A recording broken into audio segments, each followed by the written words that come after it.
guident quand ils disent vouloir justement aider un pays africain, protéger. C'est en ce moment-là qu'il faut protéger jalousement tous les biens. Ils viennent justement pour voler. On voit également le cas du Fonds monétaire international, la Banque mondiale, les clubs de Paris, de Londres, des Bilderberg et tout ce qui va avec pour dire nous voulons aider l'Afrique. Alors, chaque fois que l'Occident parle d'aide, comprenez, à l'endroit de l'Afrique, comprenez très bien qu'il s'agit d'un vaste programme de vol, de pillage et de spoliation. Je reprends. Chaque fois que l'Occident prononce le mot aide à l'endroit de l'Afrique, comprenez clairement que le message qu'il passe, c'est qu'ils viennent vous piller, vous spolier, vous égorger et vous voler. Ça, c'est aussi simple que ça. Dès que chaque Africain aura compris ça, je vous assure, mon cher Steve, les Africains seront vraiment dans une démarche de libération de ce narratif officiel. Mais quand vous regardez aujourd'hui, on vous dit, on vous envoie nos experts pour essayer d'exploiter, vous aider à exploiter vos ressources minières, ainsi de suite. Mais en réalité, il faut voir les contrats qui sont derrière, ce sont des contrats léonins. Et évidemment, vous allez me demander, mais pourquoi nos dirigeants laissent faire? Vous savez très bien que les pseudo-indépendances des années 60, en réalité, c'était une forme de réforme de la colonisation. C'est pour ça qu'on parle de néocolonialisme et que, justement, ceux qu'ils ont placés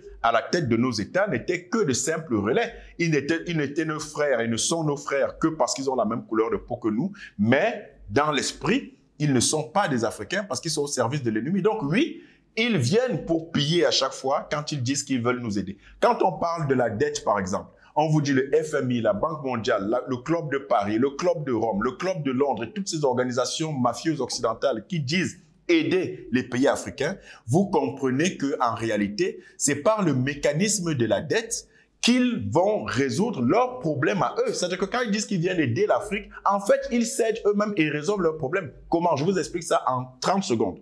Alors, le mécanisme pernicieux de la dette qui est organisé de façon machiavélique depuis au moins la fin de la Seconde Guerre mondiale par les institutions de Bretton Woods, oui, que sont le FMI à la Banque mondiale, et qui ont été suivies par d'autres organisations telles que le Club de Paris, le Club de Rome et toutes les autres institutions.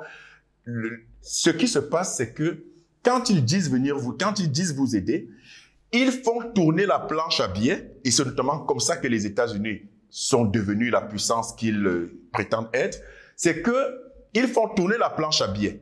Or, la planche à billets qu'ils font tourner chez eux, si ils n'ont pas de débouchés sur place, et évidemment qu'ils ne peuvent pas avoir de débouchés à la hauteur de la quantité de la monnaie qu'ils ont créée, mais généralement le dollar, s'ils le réinvestissent, cette monnaie-là créée dans leur environnement économique, ça va créer de l'inflation, puisqu'il n'y aura pas l'équivalent en termes de biens économiques parce que les débouchés ne sont pas suffisants. Qu'est-ce qu'ils font? Ils cherchent donc des débouchés hors de leur pays. Et c'est notamment en Afrique. Et ils disent, écoutez, on va vous prêter de l'argent, mais cet argent qu'ils prêtent crée des débouchés pour leurs économies parce que ça évite l'inflation dans leur pays.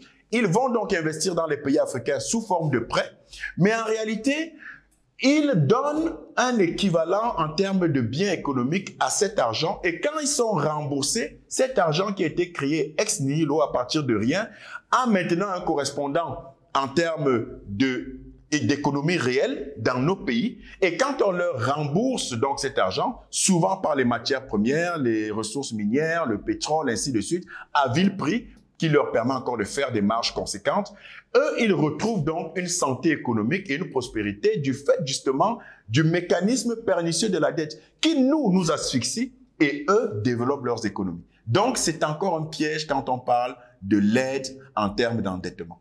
Il faudra bien que nos dirigeants comprennent ça. Et j'espère seulement que nos téléspectateurs nous écoutent encore ce matin.